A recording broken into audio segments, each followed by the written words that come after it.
Hello guys, welcome to my channel. We are reading Little Women, and we are actually on chapter 2.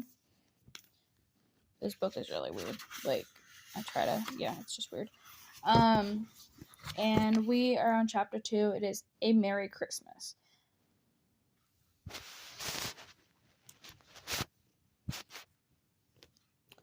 Chapter 2, A Merry Christmas. Joe was the first to awaken in the gray dawn of Christmas. No stockings hung at the fireplace, and for a moment she felt disappointed. Then she remembered her mother's promise.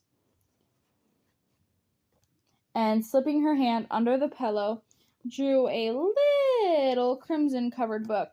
She woke up Meg with a Merry Christmas, and bade her eyes was she under a pillow. A green-colored book appeared with the same picture inside, and a few words written by their mother.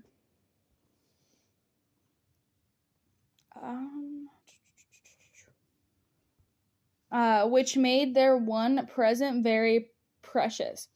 Presently, Beth and Amy woke up to rummage and find their little boxes also. One dove-colored and one other blue. And all sat looking at and talking about them. Girls, said Meg seriously, Mother wants us to read our mind these books, and we must begin at once. I shall keep my book on the table here and read all a little every morning. Then she opened her new book and began to read.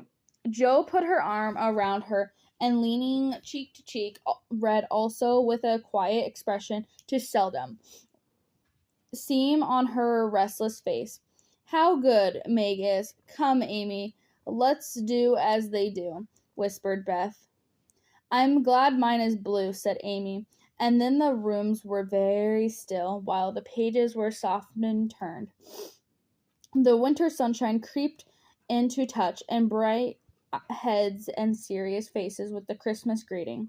Where is Mother? Asked Meg, as she and Joe ran down to thank her for their gifts. Half an hour later, goodness only knows, some poor creetur came to begging, and your ma went straight off to see what was needed. There was never such a woman for giving away riddles and drinks.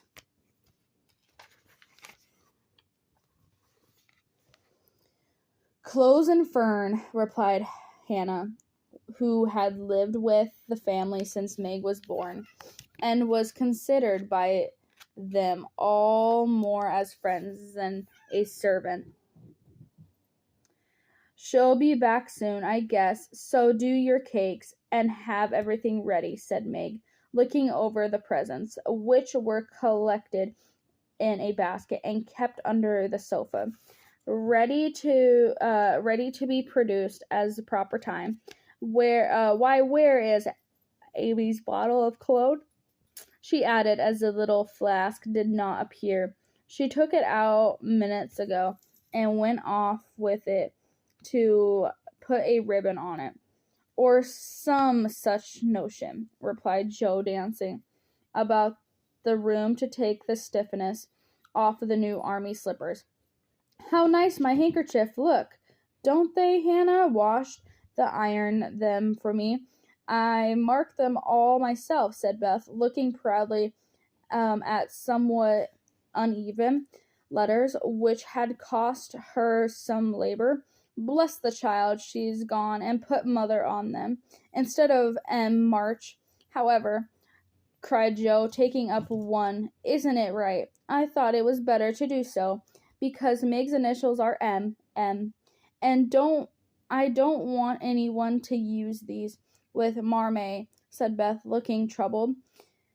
It's all right, dear. A very pretty idea, quite suitable, too, for no one can ever mistake now. It will please her very much, I know, said Meg, with a frown for Joe and a smile for Beth.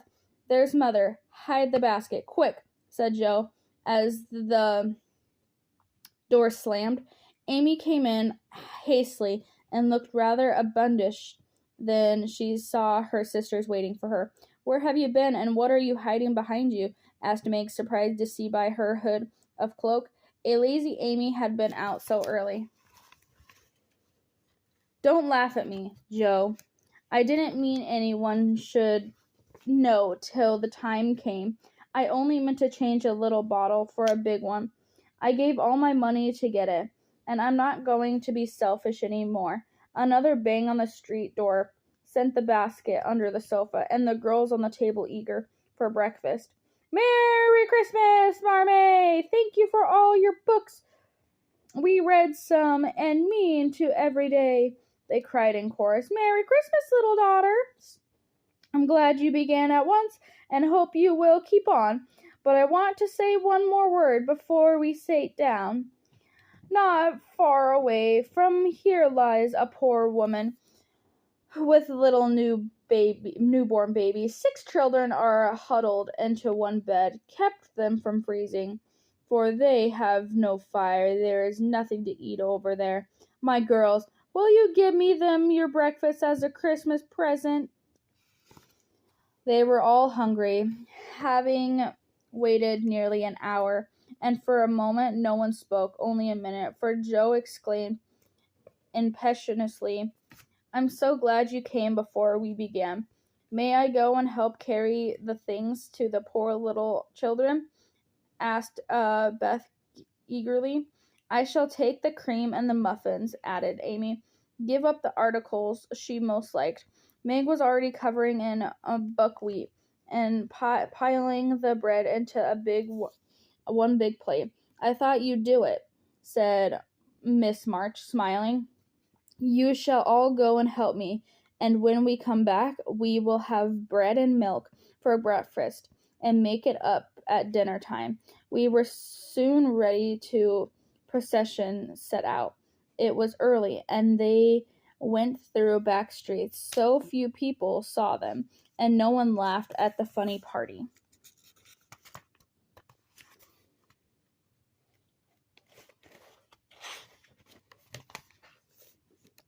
A bare, miserable room it was, with broken windows, no fire, raged bedclothes, a sick mother, wailing baby, a group of pale, hungry children cuddled under one old quilt, trying to keep warm. How the big eyes stared, and the blue lips smiled at the girls went in. "I Machka. It is good angels got us to go," carried the poor woman, carrying for joy. In a few minutes it really did seem as if kind spirits had been at work there. Hannah, who had carried wood, made a fire and stopped up by the broken panes with old hats and her old shawl. Miss March gave the mother tea and gruel, and comforted her with the promises to help, while she dressed the little baby and tenderly, as if it had been her own. The girls, meantime, spread the table, set the children around the fire, and fed them like so many hungry birds, laughing, talking, and trying to understand the funny broken English. "Dear Angel Kidder," cried the poor thing, as they ate and warmed their purple hands at the comfortable blaze. It was very happy breakfast, though they didn't get any of it. And when they went away, leaving comfort behind, there were not in all the city 4 mere people, the hungry little girls who gave away their breakfast to Christmas morning. "That's lovely. Our neighbors better than ourselves, and I like it," said Meg, as they set out their presents, while their mother was upstairs collecting clothes for the poor Hummels. Not a very splendid show, but there was a great deal of love drawn up a little few bundles, and the tall vase of red roses, white chrysanthemums, and trailing veins, which stood in the middle, gave quite an elegant air of the table. "She's coming! Strike up, Beth! Open the door! Amy, 3 cheers of Marmee!" cried Joe, prancing around, while Meg went to conduct the mother to sit in honor.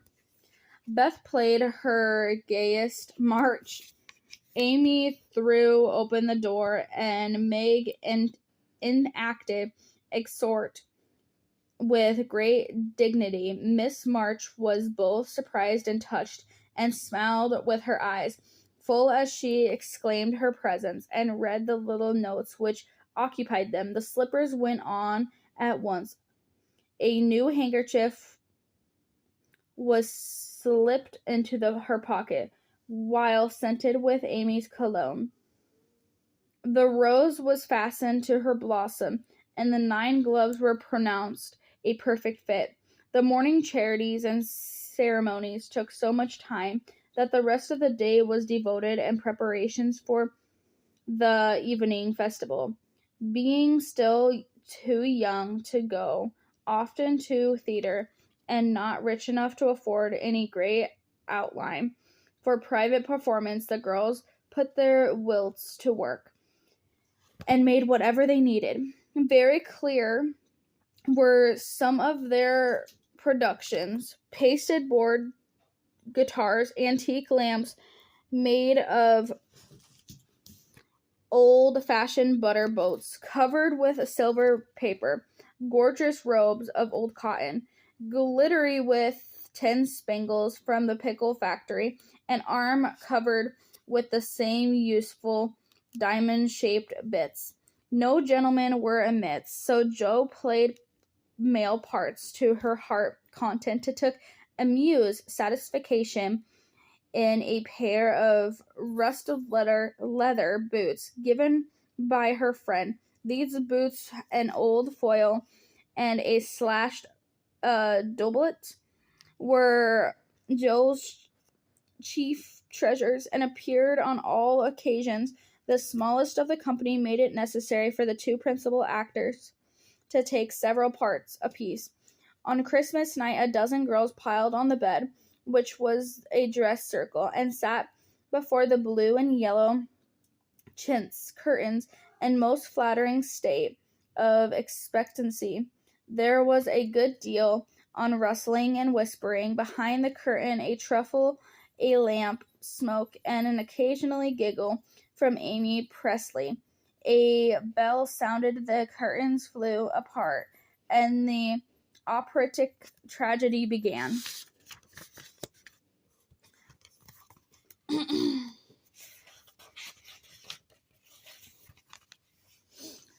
A gloomy wood was represented by a few shrubs and the pots of green baize on the floor, and a cave in distance. This cave was made with the clothes horse for the roof, burrows for walls, and in it was a small furnace, a full blast with a black pot on it, and an old witch bending over it. Then Hugo, the villain, stalked in with a clinking sword as his side, and a clouched hat, black beard, mysterious cloak, and the boots. After pacing to and fro, he struck his forehead and bursted out of the wild strain, singing his hatred of Rodrigo, his love of Zara, and his resolution to kill the one and win the other. And the gruff tones of Hugo's voice were very impressive, and the audience applauded the moment he paused for the breath, bowing with the air of one assumed to public, praising his stole to the cavern, and ordered Hagar to join forth. Out came Meg with gray horse hair hanging about her face, and a red and black robe, a staff of cabalistic signs above her cloak. Hugo demanded a potion to make Zara adore him, and one to destroy Rigo. Hagar promised both, and proceeded to call up the spirit who would bring the love philtre. A soft strain of music sounded, and then all at the back of the cave appeared a little figure in cloudy white, with glittery wings, golden hair, and a garland of roses on the head. Waving the wand and dropping the small bottle at the witch's feet, a spirit vanished. Another chant with Hagar proceeded. Another apparition, an ugly black aim, appeared and tossed a dark bottle at Hugo and disappeared with a mocking laugh. Hugo disparted, and Hagar informed the audience that as he had killed a few of her friends in the time past, she has cursed him and intends thwart his plans and be revenged on him. Then the curtain fell. A good deal hammering went on before the curtains rose again. A tower rose to the ceiling. Halfway up appeared a window with a lamp burning at it. And behind the white curtain appeared Zara in the lovely blue and silver dress, waiting for Rodrigo. He came in, gorgeous, airy, with plumped cap, red cloak, chestnutted love locks, the guitar, and the boots. Of course, kneeling at the foot of the tower, he sang a serenade. Zara replied and consented to fly. Rigo produced a rope laddering throw up on end. And invited Zara to descend. Temptingly, she crept from her lattice, put her hands on Rodrigo's shoulder, and was about to leap down. When she forgot her train, it caught the window. The tower tottered, leaned forward, fell with a crash, and buried the unhappy lovers in the ruins.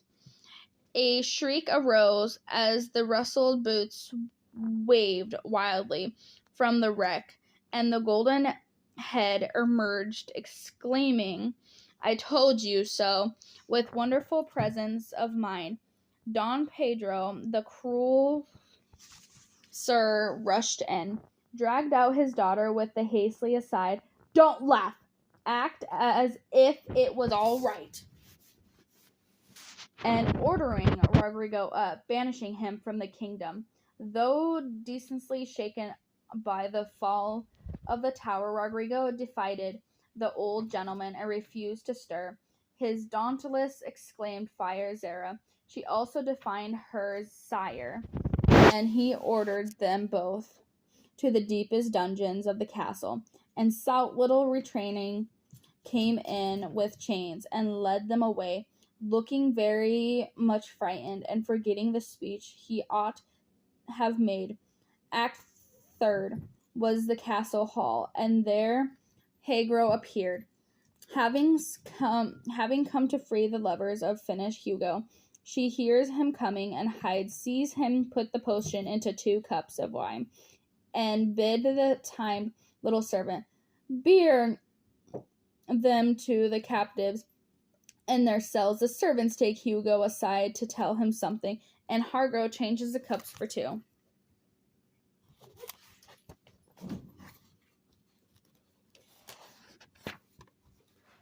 Other which are harmless, Fernando, the minion, carries them away, and Hagar puts back the cup which holds the holds the poison meant to Rodrigo. Hugo drinks it, loses his wits, and after the good deal of clenching the stamping fall, flattens and dies. Act 4. Relieved with despairing, Rodrigo on the point of stabbing himself because he had been told that Zara has deserted him. Just as the dagger is at his heart, the lovely song is sung under his window, informing him that Zara is true, but in danger. The key is thrown in, which unlocks the door. He tears off his chains and rushes away to find and rescues his lady love. Act 5 opens with a stormy scene between Zara and Don Pedro. He wishes her to go into the convent, but she won't hear of it, and is about to faint when Rodrigo dashes in and demands her hand. Don Pedro refuses because He is not rich. Rodrigo is about to bear away an exhausting Zara, oh my gosh, when the timed servant enters with a letter really and a bag from Hargro, who has mysteriously disappeared. A letter informs the party that she bequeaths untold wealth of the young pair and an awful doom of Don Pedro if he doesn't make them happy. The bag is open and a severe quart of 10 money showered down upon the stage. This entirely softens the stern seer. All join in joyful chorus, and the curtains fallen upon the lovers kneel, and to receive Don Pedro's blessing.